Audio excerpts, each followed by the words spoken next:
Vietnam, Japan, Taiwan, at ilan pang mga bansang nakapaligid sa atin ang sadyang gigil na din sa ginagawa ng China sa mga pang-aangkin nila na walang basehan.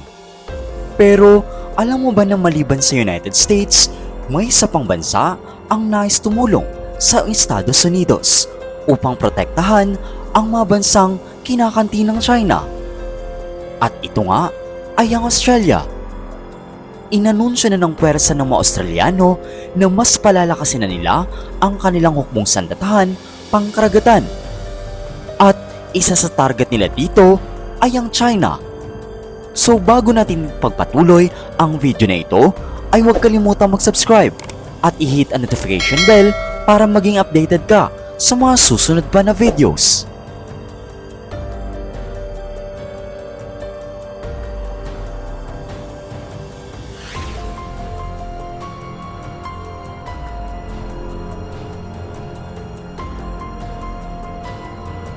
Opisyal na nga na inanunsyo ng Australia ang matagal na nilang plano na hindi matuloy-tuloy na pagpapalakas ng kanilang naval assets.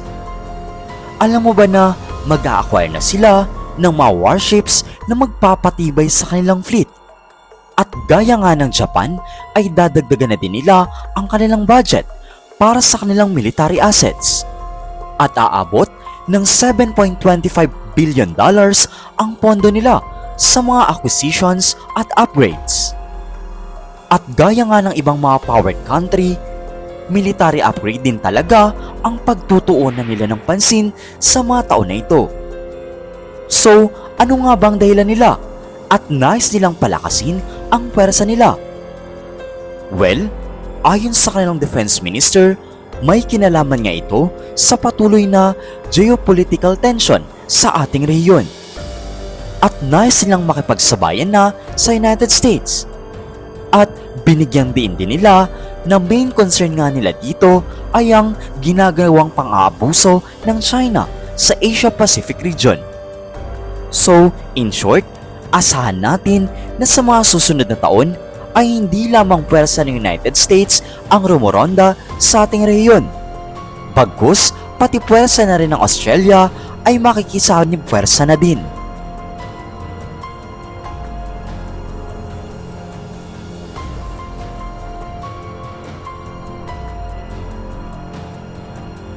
At ilan nga sa mga armas na una ng isasalang ng Australia ay ang mga sumusunod.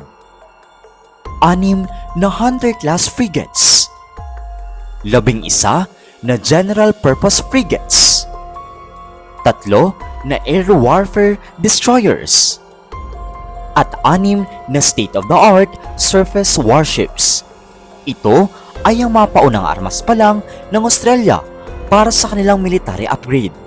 At mapapasana all ka na lang talaga. Binanggit din nila na hindi lang basta-bastang mga warships ang bibili nila. Bagkus, mahalaga din talaga na lagyan na din ito ng mga armas. At ilan nga sa napili nila ay ang mga Tomahawk missiles.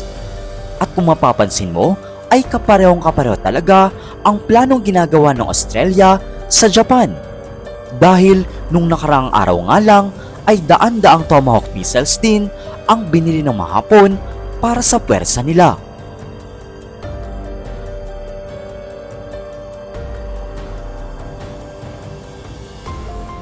At hindi pa nga nagtatapos riyan, sapagkat nagkaroon na rin sila ng deal sa United States. At ongoing na din ang construction nito, which is ang pag-acquire na din nila ng mga optionally crewed surface vessels. At ito nga ay mga uri din ng mga unmanned vessels. At higit na makakatulong ito para naman sa kanilang mga long-range strike capacity. Kasi sa panahon ngayon, kahit mga militante ay mga remote-operated weapons na ang kanilang ginagamit sa mga sagupaan. Isa pa sa pinaka-highlight ng pagpapalakas nila ay ang pag-acquire na din ng mga submarines. Alam mo ba na 3 na US-designed nuclear-powered submarine ang i-acquire na din nila? At nakuha na ng Australia ang atensyon ng miyembro ng mga NATO sa matinding pag-upgrade na ginagawa nila.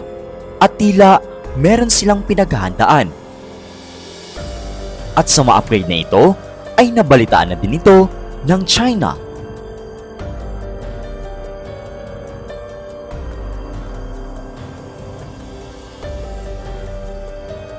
At nang mabalitaan ito ng China ay nananatiling tahimik pa rin ang panig nila at wala pang komentong inilalabas. Malamang ay nakikiramdam na sila. Alam mo ba na ayon sa news.com.au, isang leading foreign policy expert ang nagsabi na nasa 70 to 80% ang tsansa na makikipagsagupaan ang mga Australiano sa China bago matapos ang dekadang ito, hanggat hindi tinitigil ng China ang pangangamkam at pang-aabuso na ginagawa nila. At alam mo ba na mas posible pa ito kumpara sa pagliyab ng gyera sa pagitan ng Taiwan at China?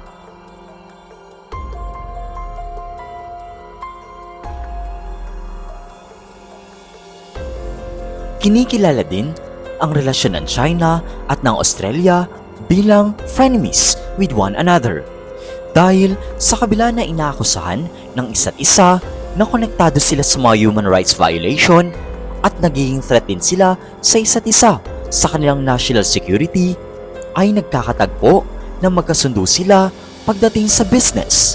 So in short, sobrang unstable talaga ang relasyon ng dalawang bansang ito.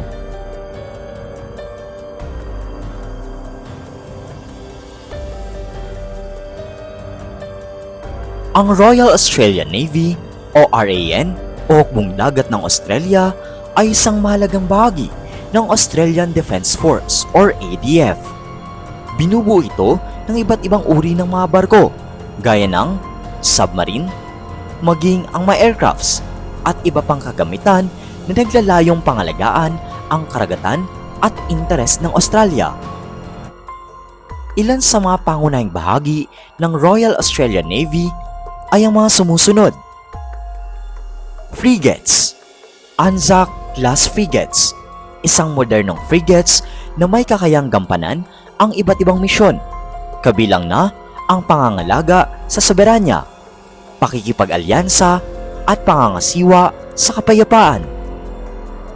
Destroyers, gaya ng Hobart Class Destroyers, kilala sa kanilang malalakas na kakayahan sa pangangalaga sa sarili at pagtatanggol. Ang Hobart-class destroyers ay nagbibigay ng malaking ambag sa kapasidad ng hukbong dagat ng Australia. Submarine, gaya ng Collins-class submarines. Ang Australia ay may ilang mga submarines para sa pangunahing pangangalaga, proteksyon para sa kanilang karagatan.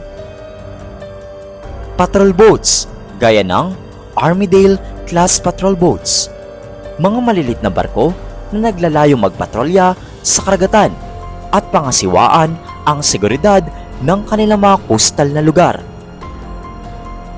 Ang Royal Australian Navy ay patuloy na nag-upgrade at nagpapalawak ng kanilang kakayahan upang mapanatili ang kaligtasan at soberanya ng bansa.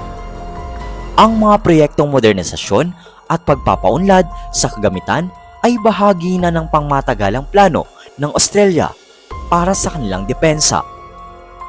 At ilan lamang yan sa may impormasyon ukol sa patuloy na pagpapalakas ng Australia laban sa China.